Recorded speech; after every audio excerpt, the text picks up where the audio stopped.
Halo teman-teman, sekarang kita udah bersama dengan owner dari Nasma Office. Kali ini bersama Ibu Wiwit Abi ya. Iya. Ini ada teman saya satu kelompok. Perkenalkan, nama saya Imam Akbaruddin dan teman saya Hanifat Hamstagim. Oke, dari Konivo Ketarengan kemarin kami ingin mewawancarai seputar usaha yang dijalani selama ini, yaitu mungkin nggak jauh-jauh dari Nasma Office juga. Oke, yang langsung aja yang pertama mungkin usaha ini tuh sebenarnya usaha apa sih Bu? Oke. Sarankan ini. Perusahaan saya itu namanya Nabila Safira Mahalia. Oh itu singkatan dari berbentuk CV. Tapi kalau kita untuk branding kan orang ngapalinnya susah. Jadi kita Nasma Office kayak gitu. Nasma aja, Nasma Office gitu. Kita brandingnya Nasma Office dan itu di legalitas ada ya, Nabila Safira Mahalia atau Nasma Office. Usaha saya bergerak di bidang IT sama manajemen consulting. Di sini ada 11 KPLI, ada 11 izin yang kami handle. Antara lain ada IO, ada event organizer. Nanti kalau kita ada event-event, pas kalian follow Instagram kami rekrutmen silahkan join. Biar tahu event-event yang kami handle. Yang terdekat besok itu kita kirap dengan di PPRI di Malioboro. Event-event festival, event training kayak gitu itu kita biasa handle. Kemudian ada multimedia, ada kajian riset dan teknologi, dan masih banyak lagi kayak gitu. Ya, ada 11 izin. Mau menanggapi yang tadi itu, kalau event tuh Ibu juga ikut event kayak band gitu nggak Bu? Boleh event apapun kami bisa. Cuman ya emang selama ini semacam festival gitu izinnya kita ada. Tapi yang sering kita handle event indoor. Event, jadi misalnya di mall. Ya, misalnya mau adakan event perlombaan kayak gitu, terus event kebudayaan, pameran, ya kayak gitu. Terus training itu kita biasa kelola untuk event ini. Itu juga narasumbernya langsung dari sini. Kalau kita sebagai IO kita bisa permintaan panitia nggak harus dari sini. Jadi misalnya Mas ngadain event, merasa istilahnya butuh tim nih, misalnya dari Amikom, dari UGM kayak gitu, Mbak kita mau ngadakan event online kayak kemarin gitu, seminar besar, seminar nasional gitu, kita butuh tim support dari Zoom-nya sampai timnya semuanya, apakah bisa bantu kami gitu nanti Kak sama Sultan sama ini misalnya itu jadi istilahnya permintaan klien ya kita penuhi. Tinggal kita bicarakan RAB-nya berapa. Ya kalau mau besar ya resikonya di RAB-nya membengkak. Gitu aja. Ya mungkin boleh tahu sejarah atau awal mula Ibu merintis usaha ini. Oke. Saya mulai merintis usaha ini dari 2007 yang CV ini. Udah lama. Ya, jadi ini perusahaan ini sama suami ya. Saya dirikan sama suami. Sama mertua. Perusahaan keluarga. Jadi karena sebelumnya memang saya sudah pernah mendirikan beberapa perusahaan dengan kawan-kawan. Khusus Nasma ini memang perusahaan keluarga di situ. Jadi dari 2007 kita mencoba bermain di Jogja ini untuk IT dan manajemen consulting. Langsung di tempat ini juga? Iya, di sini. Di kantornya. Ini rumah kami dan kantor kami. Rumah juga ini rumah? Belakang rumah. Makanya kalian ketemu sore ya, WA saya keluar, kantornya dibuka. Lebih mudah ya. Iya, nggak pakai transport. Baik Bu, yang ketiga, kenapa alasannya Ibu itu memilih usaha ini? Alasan saya, ya Kak, ini memang passion saya ya. Jadi kalau untuk dunia konsultan dan IT dan manajemen consulting itu kerjaan keseharian di luar saya sebagai akademisi ya di kampus kayak gitu. Memang langsung tertuju ke usaha ini gitu. Dari 2001 saya sudah biasa Oh. usaha ini. Dari sejak saya fresh graduate dulu saya bukanya di Kalimantan Timur, bukanya di Kaltim, mendirikan perusahaan konstruksi dulu sama teman-teman, tapi saya tetap sebagai manajemennya gitu. Terus kemudian karena 2003 saya pindah ke Jogja lanjut kuliah, saya vakum dulu, terus fokus kuliah. 2005 udah lulus, sudah mulai mikirkan melanjutkan usaha di sini ya. Akhirnya 2007 saya buka usaha. Berarti memang sudah passionnya sejak lama gitu ya. Memang dari Tidak sejak diteruskan. sejak fresh graduate S1 memang saya sudah biasa bekerja sama dengan konsultan manajemen. Saya biasa kerja di sana. Ya. Gitu. Mungkin kan ini kan sudah lumayan besar lah Bu, udah banyak event-event juga yang ditangani. Iya. Kira-kira kalau Ibu tahu butuh berapa karyawan sih kalau secara keseluruhan? Kalau karyawan sih nggak banyak ya, kita free cost-nya juga belum begitu gede gitu ya. Jadi ya kalau untuk kami gimana ya, sebenarnya kalau untuk ukuran perusahaan kita masih berjuang juga Ya, untuk merintis. pengeluaran, masih termasuk rintisan juga ini, jadi belum begitu besar. Jadi pengeluaran kami kalau misalnya pas besar biasanya pas event itu kami melibatkan freelance ya. Oh, Iya. Jadi emang pas butuh tim banyak kita buka, rekrutmen kita gitu. rekrutmen para mahasiswa segala Part-time. macam, iya. Bersama. Iya kayak gitu. Kita sering melibatkan entah mahasiswa S1, S2 gitu. Berarti kalau setiap ada event apa butuhnya berapa tinggal Iya. rekrutmen. Kalau misal yang daftar gitu orang belum berpengalaman itu juga boleh gitu.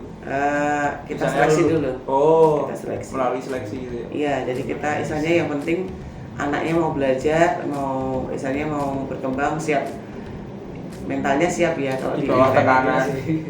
Ya kita sih nekannya ya untuk tanggung jawab ya. Jadi Iya. misalnya kalau kita ngadain event misalnya yang sepele, kita ngadain event online aja gitu. Iya. Kita itu harus prepare. Kalau kalian misalnya datang di Zoom mungkin sudah telat gitu, panitia nggak boleh telat. Paling lambat setengah jam before itu panitia harus ready. Walaupun online ya. Bu. Walaupun Online itu semuanya cek peralatan semuanya, apalagi offline. Nah, itu. Offline kami barusan kalau kalian kemarin habis ngikutin IG kita, kemarin di minggu ini capek-capeknya ini. Karena Senin sampai Kamis kemarin kita handle dua event di 2 hotel. Maaf, 3 hotel yang langsung dengan perusahaan kita, 2 hotel Dua hotel. di Tara sama di Horizon.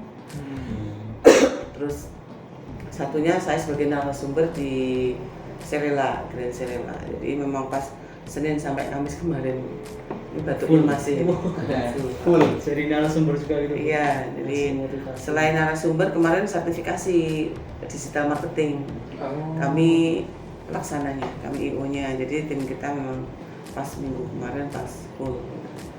Nah, yang ekspor kemarin saya langsung.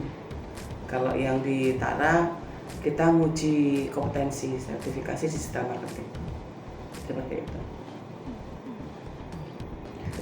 Ya, kalau boleh tahu Bu, bagaimana aspek manajemen Ibu supaya perusahaan ini berjalan lebih baik kedepannya? Oke, kalau dari sisi manajemen ya karena ini istilahnya mungkin maju tidaknya perusahaan itu di tangan kita ya, di tangan saya dan istilahnya karena ini sama suami ya, jadi istilahnya saya tetapkan ini ya sama karyawan biasanya untuk terbuka sih. Jadi misalnya kalau toh misalnya dari Mas bikin kesalahan, saya biasanya memang langsung negur. Jadi misalnya case ini ya, karena itu untuk pembelajaran. Misalnya tim saya saya berikan tugas untuk mengirimkan data ke pemerintahan. Ini udah jadi SOP kami. Kalau memberikan suatu berkas itu harus rapi semuanya. Jadi nggak boleh kelipat, ditekuk, semuanya harus rapi, nggak boleh bawa sembarangan. Jadi itu udah bagian dari SOP kerjaan kami. Kemudian misalnya mau ngasih file, misalnya video segala macam, sudah ada CD standar dari perusahaan kami. Jadi nggak bisa sembarangan juga. Jadi kalau istilahnya kalau seperti Jumat kayak gini, kita biasanya kan ada Jumat berkah ya memang. Jadi untuk UKM kita open, misalnya ada yang konsultasi, coaching di sini biasanya memang kita buka. Jadi Jumat kita tidak ada tarif, cuma konsultasi, nanti di list nanti maksimal berapa, nanti urut. Kebetulan hari ini belum ada janji, jadi kalian nanti sore ada gitu. Jadi istilahnya berurutan, tinggal kita ini ya, istilahnya kalau toh kita ngasih kegiatan free pun dari tim kita kayak desain segala macam, kita juga ada standarnya. Jadi nggak bisa yang kayak gitu misalnya karena nggak bayar terus seenaknya gitu enggak. Jadi tim kita terbiasa sama itu. Seperti itu. Jadi untuk ke depannya biar lebih baik. Iya sih. Ya, berarti kita termasuk beruntung. Pas free. Iya, karena kan kalian ngontak dulu dari kemarin. Iya. Kalau boleh tahu lagi omset sebulannya kira-kira berapa ya? Kalau ada kasarnya. oh ya, kalau omset sih base project ya, kita SPK segala macam, mungkin bulan ini kosong, besok 100 juta, besok ya mungkin 200, besoknya mungkin cuma 20 kayak gitu. Itu tergantung sebulan. Iya, per bulan. tergantung project yang tarifnya, kita tergantung projectnya. Iya. Jadi ya tetap ibu yang ngasih tarif itu. Omset kan yang ditanyakan. Iya. Omset. Jadi omset itu ya, misalnya kayak kemarin misalnya ada event, mungkin karena event lokal ya paling 10-20 kayak gitu. Misalnya seperti itu. Kan nanti misalnya kita training ngasihkan ke narasumber kan, omset itu kan penghasilan kotor ya. Kita kasihkan ke narasum, maksudnya di narasum berapa nih? Nggak besar juga. Seperti itu. Kita bagikan ke tim, habis jadi kasih. Kayak gitu. Kalau kira-kira waktu dulu sebelum mulai usaha ini tuh kira-kira butuh modal nggak sih Bu? Kalau butuh kira-kira berapa modalnya? Modal pasti diperlukan ya. Iya, Jadi ya kenapa sih saya menggunakan rumah sendiri gitu ya. Di sini kalau sewa juga masih agak tinggi ya. Kalau di area Jogja itu Iya, jadi kita gunakan emang ruko ini emang dari dulu kita buat untuk ya, sekalian kantor kita tinggal di sini. Karena sebenarnya untuk perusahaan itu sekarang sudah model virtual office ya. Jadi sebenarnya nggak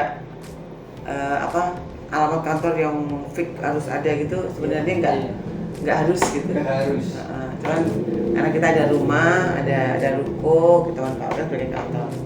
Tapi buat kalian misalnya punya rumah, ada ruang tamu, udah bisa kok dimanfaatkan untuk mendirikan usaha. Iya. Yang penting legalitas gampang. Nanti kalian semester berapa? Semester 2. Nanti kalian ngurus izin tuh manfaatkan ruang tamu di rumah. Yang penting legalitas kan alamatnya di situ. Ide kalian untuk menjual pakai daftarnya pakai oss.go.id itu, terus kemudian kalian nanti passionnya kemana, entah reseller atau buka jasa kalian yang bisa kalian lakukan apa, itu bisa dijalanin pakai alamat orang tua dulu. Kalau dulu waktu saya fresh graduate itu saya pakai alamat kos, saya izin sama ibu kos. Ini dulu kos-kosan. Belakang rumah kos-kosan, tapi bukan ini waktu saya fresh graduate di Kaltim. Buat Saya mendirikan perusahaan itu saya pakai alamat kos. Jadi di kamar kos saya 3x4 saya menghandle 3 perusahaan. Langsung Gitu. Nah, karena pada waktu bikin perusahaan itu bukan alamatnya yang kita, bukan bukan kantor yang besar yang kita, Iya. ide besar yang dibutuhkan. Itu bisa. Iya. Benar. Mantap. Jadi nggak harus istilahnya nggak usah bingung sewa kantor, gunakan rumah yang ada karena itu untuk alamat aja, untuk alamat bahwa kamu tinggal di situ. Gitu. Jadi nggak ada alasan buat "Wah, bingung mau buka usaha di Ah, mana." harus sewa ruko, harus sewa Lebih nggak usah. mahal, lebih mahal. Ya kebetulan kita ada ruko. Jadi kalau alhamdulillah gitu ya. Kalau nggak ada, gunakan alamat rumah kalian itu sudah buka usaha dekat amplas gitu. Di kos kalian izin. Mungkin kalau di kos itu kalau kalian tidak punya hubungan baik dengan ibu kos, pak kos mungkin belum tentu diizinkan. Karena saya punya hubungan baik diizinkan. Ya, jadi istilahnya ini saya handle perusahaan, saya pakai nama izin ini kok karena usaha konsultan kan, cuman untuk istilahnya untuk surat menyurat itu bahwa saya ada di situ. Jadi saya tadi saya ulang 3 kali 4 kamar saya handle 3 perusahaan waktu di Kaltim. 3 perusahaan. Iya. Ini Karena juga punya ibu semua. enggak, itu dengan tim. Oh, dulu. Misalnya teman-teman. saya yang ngelola kayak gitu. Jadi istilahnya tidak ada alasan istilahnya harus sewa tempat gitu ya. Di kos aja bisa. Karena benar yang ibu tadi bilang kalau untuk zaman sekarang tuh kayak bangunan yang berbentuk tuh kayak buat suatu perusahaan tuh lebih baik namanya dulu atau Iya. operasionalnya dulu ya mungkin. Betul. Makanya kalian masih tinggal di rumah orang tua, manfaatkan aja buat usaha. Kan nanti berproses waktu membuka usaha. Ya, ini bisa dicontoh. Terus kalau selama ibu merintis usaha itu dulu pemasarannya gimana bu? Pemasarannya, Iya. kalau yang ini sebenarnya saya memanfaatkan jaringan saya. Karena saya tuh sering di hire, diminta jadi konsultan. Saya berhubungan dengan pemerintahan, dengan perusahaan swasta. Ya udah, itu adalah jaringan terdekat yang saya promosikan. Jadi misalnya saya di sini kan saya jadi tenaga ahlinya di Pemkot Jogja. Dari jaringan di sana saya punya teman di Bapeda mana.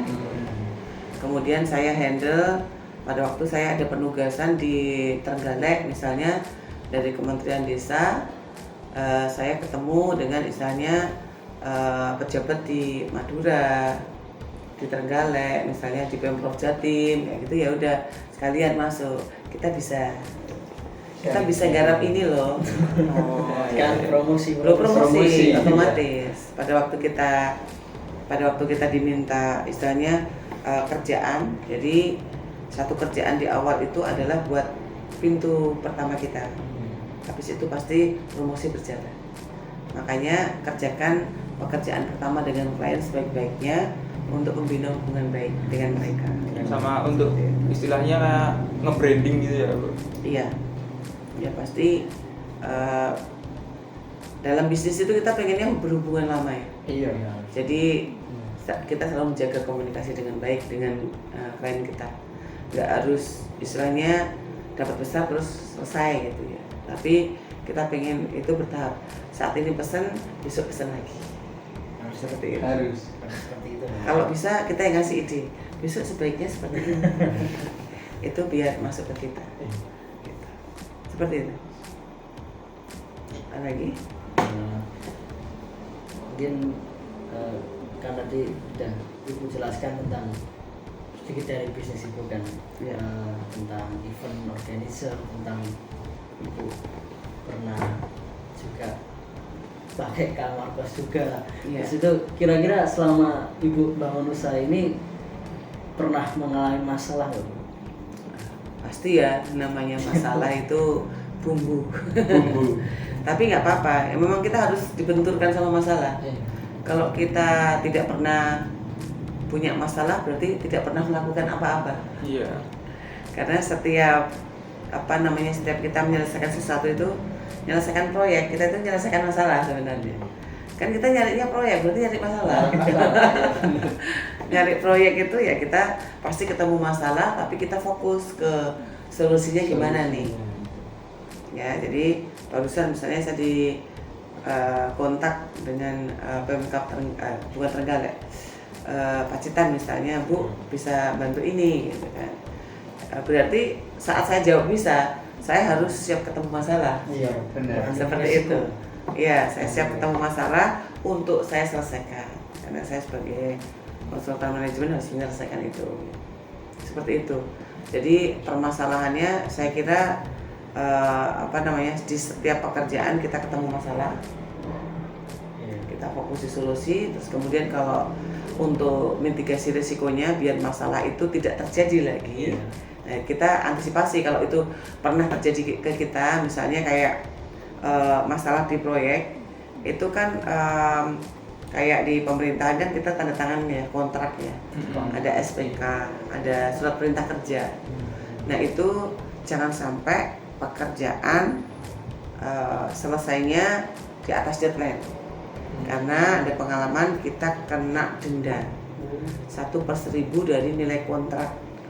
Padahal itu mohon maaf yang bikin telat itu bukan kita, misalnya dari kliennya itu salah nulis kalender tanggal, itu yang kena tetap kita, karena kenapa kita nggak ngecek kayak gitu. Jadi pengalaman seperti itu saya tetapkan ke tim, misalnya deadline-nya tanggal 25 Juli harus selesai paling lambat itu 2 minggu sebelumnya. Jauh-jauh 2 minggu itu nggak jauh. Jadi udah proyek 3 bulan, 2 minggu sebelum deadline itu harus sudah beres. Karena apa? Kemungkinan ada revisi. Apalagi misalnya kayak kerjaan video segala macam itu revisinya nggak cepat, nggak seperti ngedit Word. Kan harus kita siapkan hardware-nya, SDM-nya nggak bisa dikebut dalam hitungan jam. Harus berhari-hari. Iya, jadi istilahnya membiasakan tim jangan sampai ngerjain itu deadline-nya tanggal 25 Juli baru selesai 24. Itu fatal. Iya, karena kan siapa tahu di dinas dicari nggak ketemu. Misalnya di dinas, di pemerintahan atau mungkin di swasta pas kita mau nyerahkan ya tadi bagian yang pemberi proyeknya pas lagi rapat atau segala macam kan jadi mundur. Seperti itu. Jadi memang kita on time is late, itu jadi prinsip kita. Ya, tepat waktu itu terlambat. Jadi memang harus kita biasakan untuk tim untuk tidak membiasakan terlambat dari proyek atau di kegiatan apapun. Seperti itu. Nah itu tadi kan salah satu contohnya kan itu, jadi kadang deadline-nya tidak sesuai, jadi mengerjakannya. Kalau semisal itu terjadi lagi, kira-kira cara menanggulanginya itu gimana? Saya pernah ada kejadian waktu COVID di awal. Saya ada kerjaan video di mana saya kena deadline sebagai owner, saya kan kena deadline. Tapi yang ngerjain kan bukan saya. Tim saya takut masuk karena lagi red zone ya. Iya. Itu takut syuting. Takut nge-shoot. Maksud ngambil. Iya, saya ambil solusi. Saya tidak pakai tim saya. Saya pakai tim yang mau dengan saya. Tolong diambil, selesaikan. Karena saya base-nya kontrak. Jadi minta pemakluman itu langkah terakhir. Jadi mohon maaf, tim kita lagi sakit, itu saya upayakan tidak menggunakan kalimat itu. Walaupun saya bisa. Walaupun benar-benar tim saya kena COVID. Ada 2 tim saya kena COVID. Jadi saya tidak mau pas penyerahan alasannya tim sakit atau apa, itu menurut saya tidak profesional. Jadi saya cari tim lain untuk menyelesaikan jobnya yang bisa. Jadi itu tantangan buat tim saya. Pada waktu dia nggak bisa menyelesaikan, saya harus cari pengganti. Seperti itu. Itu solusi dari saya. Iya, itu karena tanggung jawab saya. Semua project saya sign, itu saya tanggung jawab. Jadi kalau misalnya kalian jadi tim saya, kalian ada masalah, saya harus menyelesaikan. seperti itu. Jadi apapun masalahnya tetap harus diselesaikan gitu. Harus selesai. Harus selesai. Harus selesai. Gitu. Ya kalau dari Ibu ada tips-tips buat teman-teman mungkin yang mau memulai usaha gitu, Tips and apa Bu? trik Ya, and trick. dari langkah awal gitu mungkin.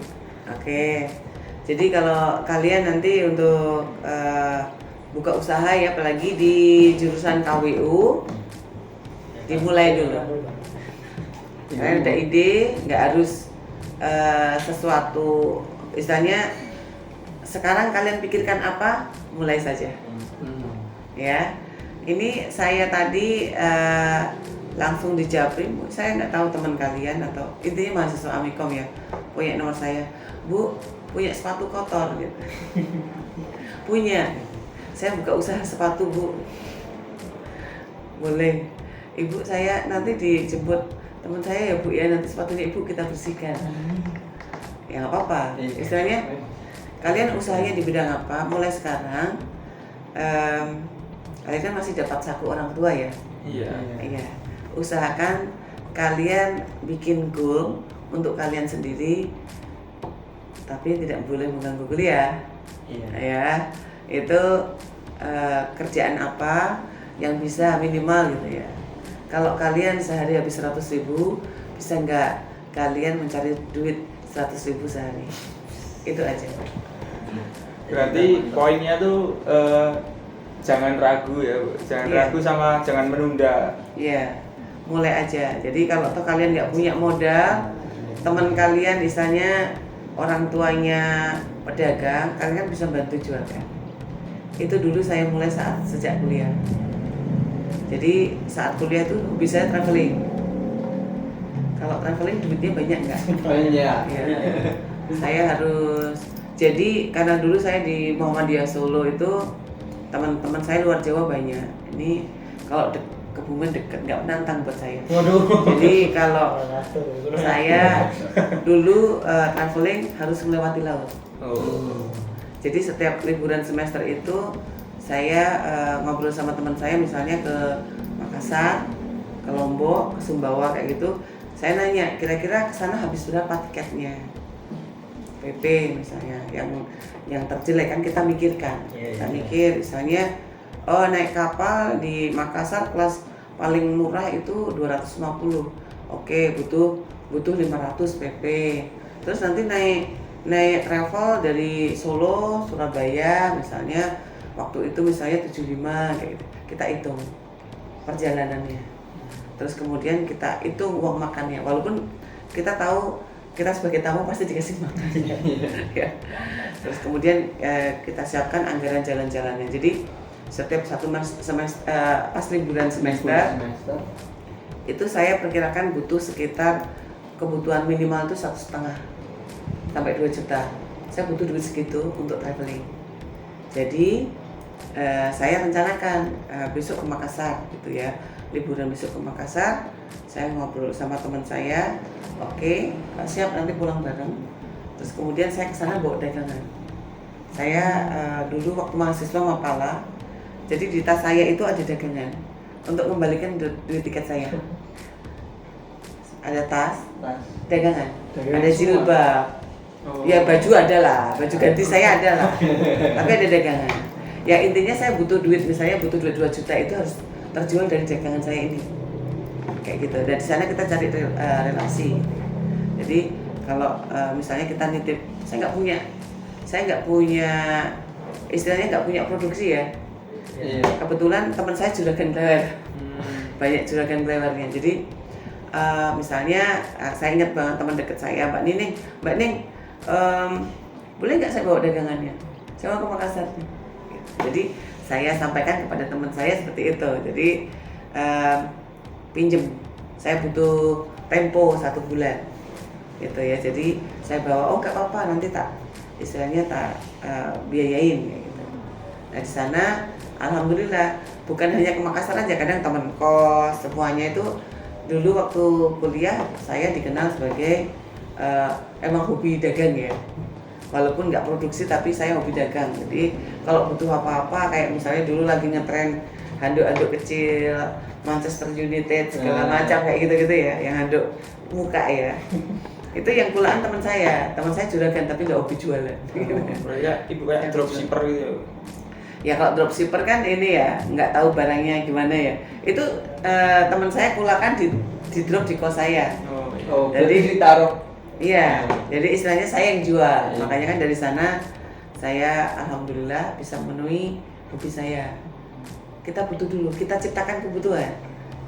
Jadi kalau saya anaknya bakul buah ya, anaknya orang desa, kalau minta buat traveling gitu kan nggak sopan banget gitu. Iya.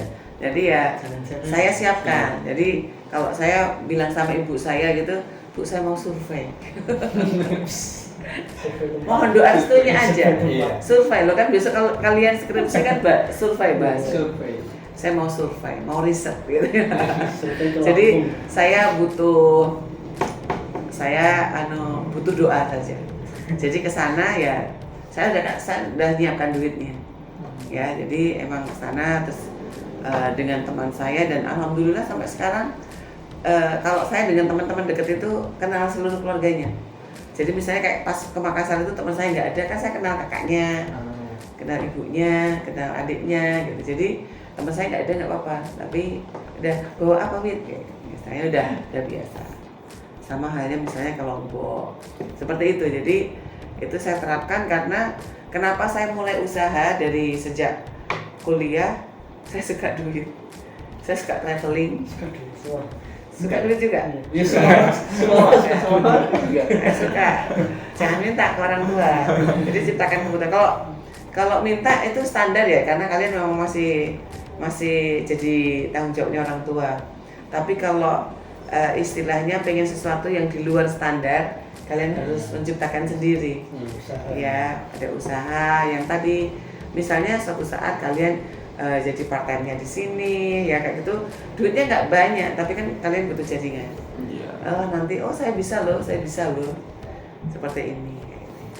Jadi itu yang untuk menciptakan kebutuhan kalian ya, ada peluang kalian sikat gitu. Gitu aja mikir. Iya, langsung terjun. Nanti karena dari masalah atau dari yang kalian hadapi itu yang memperkuat kalian untuk membuka usaha apa, kayak gitu. Seperti itu. Oke. Cukup? Ya cukup segitu aja Bu. Iya. Mungkin tuh. Terima kasih udah cerita banyak tadi Siap. tentang pengalamannya membangun usaha, Iya. pengalamannya memanajemen gimana caranya untuk yang penting untuk memuaskan klien tadi. Iya. Sampai sekarang masih diperjuangkan. Masih. Iya, karena kita juga belum settle juga ya. Iya. Kalau udah settle itu ya kayak perusahaan gede aja masih berjuang terus. Kita masih imut-imut ya. Masih kuliah aja bisa keliling Indonesia. Iya. Pakai uang sendiri lagi. Iya. Minta orang tua nggak dikasih saya. Oke. Itu Siap. teman-teman. Oke, Pak Ibu kurang lebihnya mohon maaf kalau ada kata-kata yang salah. Ya. Teman. Cukup.